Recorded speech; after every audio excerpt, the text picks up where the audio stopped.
Welcome back to the Simplicity Diaries with me, Kim John Payne. I wanted to talk in this episode about when children are telling us stories and accounts of things that happened, and you've got an idea that something is a bit off about what they're saying. It generally comes in three sort of layers. The first layer is that you've got a hunch that they're kind of exaggerating, right? So they're making something consciously bigger than what it is. And that exaggeration is kind of has you a little bit doubting what it is they're saying. They're making it larger than life. And sometimes you just got a feeling of this isn't true. But what they're doing is exaggerating, right? That's the first piece. And most of us can tell when that's happening, but it isn't that they're actually lying. The second thing that happens when kids are giving us account of what happened with a sibling or at school or what they did and didn't do, and they figure they might be in a bit of trouble or whatever. The second layer to it is a confluence. It's not an exaggeration. It's a confluence, and what they're doing is they're bringing one situation together with another, and maybe even a third. They're bringing three things that happened together with a younger sibling, which are sort of unrelated, but loosely related, and they're using that as an example of why they kicked their brother. Right, so they're putting together a number of unrelated or semi-related things, and they're building it together to make a story. Or there's a situation that's come up in their lives, and you're challenging them about it. Something's happened at school. Teachers called, and they're protesting their innocence by bringing together this and that, and when you listen to it, you've got a hunch there are a couple of different stories happening here, and my child is justifying their actions by bringing these things together. And you know what? They're sort of real for the child as they're doing this. And then there's the third, which is not exaggeration or a confluence. It's a kind of like an amplification. Now, with amplification, the difference here is that it's unconscious. It's not an exaggeration is a very conscious thing. A child's exaggerating. An amplification is just making something bigger, making it bigger than what, and often that is the lived experience of your child. They really did feel it on that level. It seems like they're making more of it than what it was, but for them, that's the way it struck them. That's the way it affected them. So again, what they're saying is not a lie. It's an amplification. Now, in all these three situations, it's important to remember, as I mentioned, that that's not often directly lying. Even an exaggeration is not directly lying, because we have to remember with kids, even teenagers, but particularly little kids, they don't really have much in the way yet of real activity in their executive brain. They don't hold the whole picture. They don't. That's something that will come actually in the early to mid-20s. That's a long way off for most kids.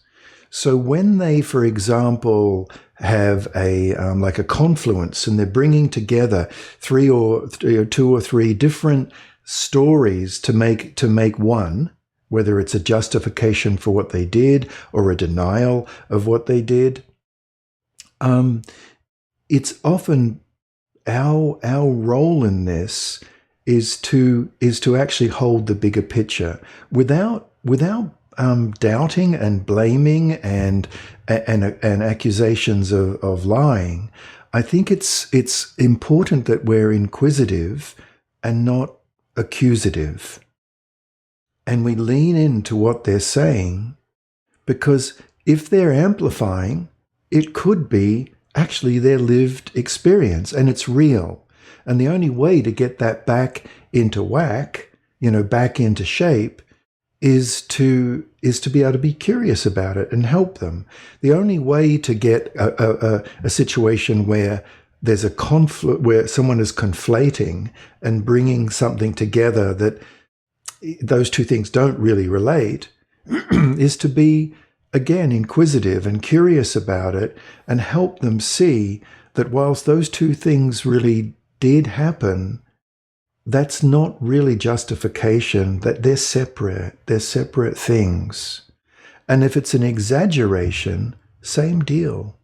They're consciously making something bigger, and it's kind of our job to get it back in proportion and to help them get it into proportion without doubting what it is they're saying. Because the moment we start doubting them and start cross-examining them, they will go deeper into amplification, conflating, or exaggeration. They'll go deeper into it, right? So when kids do this, it's important to not call them out for lying. It's to call them in, get them closer, work through the story a little bit so that they can get it back in proportion. Because the other thing that happens when kids exaggerate, amplify, or conflate is that they sometimes are doing it to get you on their side against the teacher at school. She's so mean, and that's why I didn't get my homework done. Or she explains stuff, and it's just really, really dumb. I don't get it. And they're like, yesterday when she told George off in class, it's like she told George off in class, and it's got nothing to do with homework. It's got to do with telling George off, and now that's why he doesn't like. And do you see? That's conflating. But they're often doing it to get you, who you're a powerful figure in their lives, on their side, right? They do it with siblings. They'll conflate things that happen. They'll exaggerate, amplify, whether it's conscious exaggeration, unconscious amplification. But it's to get you on their side. And there is another podcast about this. Those of you who listen to this regularly might recognize this. But it's important to understand at that moment that it's not that you're going to disbelieve them. In fact, you're going to call them in, not call them out, right? And you call them in and you listen to their story a little bit. You're inquisitive about it. And then you basically slowly start to either disentangle it or get it back into proportion. And in that way, you're not taking anyone's side. You're just sitting with them. And this is not a particularly difficult thing to do. If a child's saying the teacher was really mean to George, but the issue is homework, and that teacher didn't let us out in time for recess. And when she did, she said we had to wear like stupid coats and stuff, and it wasn't even cold. And you can listen to the story about coats a little bit. You can listen to the story about being, so-called mean to George a little bit. And then, what the child's saying and trying to justify is why they didn't do their homework.